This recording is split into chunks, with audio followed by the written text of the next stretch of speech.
Stock exchange अज फिर record कायम। Index 70,000 की नई सतह से अबूर कर गया। हुकूमती जानिब तो विफाकी बजट पेश किए जाने के अगले ही रोज़ जुमेरात को पाकिस्तान स्टॉक एक्सचेंज रिकॉर्ड तेज़ी देखने चाहिए सी, जिस कारोबारी दौरान एक ही दिन 4 नफसियाती सतह अबूर होने का रिकॉर्ड कायम होया सी। अज जुम्मे के रोज़ भी PSX कारोबार के आगाज़ तो ही तेज़ी का रुझान है, जिस इब्तदाई तौर पर 186 पॉइंट्स की तेज़ी के नाल कारोबार शुरू होया तो 100 इंडेक्स वध के 76,208 पॉइंट्स की सतह पर आ गया। बाद असा कारोबार बतदरीज मजीद तेज़ी आई। इंडेक्स 1073 पॉइंट की तेज़ी तो नाल मुल्की तारीख पहली बार 70,000 पॉइंट्स की सतह तो भी अबूर कर गया।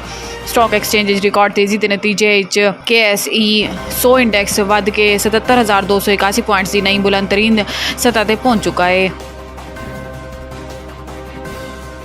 अहमद फराज सिर्फ शायरी करे, सहाफत ना करे। Chief justice Muzaffarabad high court की तंबी। Muzaffarabad high court Ahmad Farhad case की समात हुई। Chief justice Muzaffarabad high court Sadaqat Hussain Raja ने रिमार्क्स दिते कि अदालती निज़ाम की खराबी की वजह तो अहमद फरहाद सज़ा भुगतनी पई।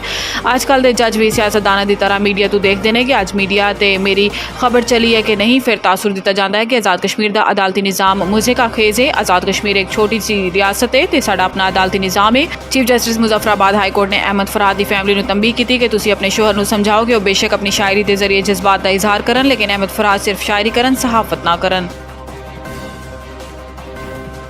अगर जिंदा रिया तो 10 दिन की इद्दत केस अपीलों का फैसला कर देवांगा। जज अफजल मौजूका।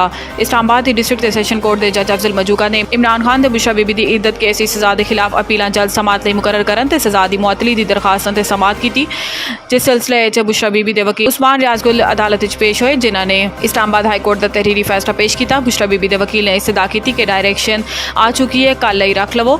ऐसे जज अफजल मौजूका का कहना कि अगर मैं जिंदा रहा तो 10 दिन फैसला कर देवांगा, कल मुमकिन नहीं है। बहुत सी जमानत की दरखास्त लगी हुई ने, अगर दूसरी पार्टी पेश ना भी हुई तो भी फैसला कर देवांगा। बाद अदालत ने फ्रीकैन नोटिस जारी कर दिते ते हुक्म दिता कि खबर मोनिका ते अहमद वकील 21 जून अदालत पेश होन।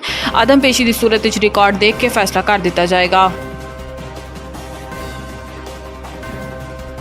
मनासिक हज का पहला मरहला आज शुरू होएगा। आज़मीन हज मना रवानगी लई तैयार। मनासिक हज की अदायगी का पहला मरहला आज तो शुरू होएगा। आज़मीन आज मना लई रवाना हो गए। बेशतर आज़मीन हज को मना पहुँचा दिता गया, जिथे वो क्याम करनगे। दुनिया भर तो 15 लाख आज़मीन हज लई सऊदी अरब पहुँचे ने। 1,60,000 पाकिस्तानी आज़मीन फरीज़ा हज अदा करनगे, जबकि तकरीबन 4 लाख मकामी आज़मीन हज इस साल फरीज़ा हज अदा करनगे। अज दुनिया भर तो आए आज़मीन हज मना रवानगी लई तैयार ने। बेशतर आज़मीन को बसन के जरिए मना पहुँचा दिता गया, जबकि दीगर दी मना रवानगी का अमल आज जारी रहेगा।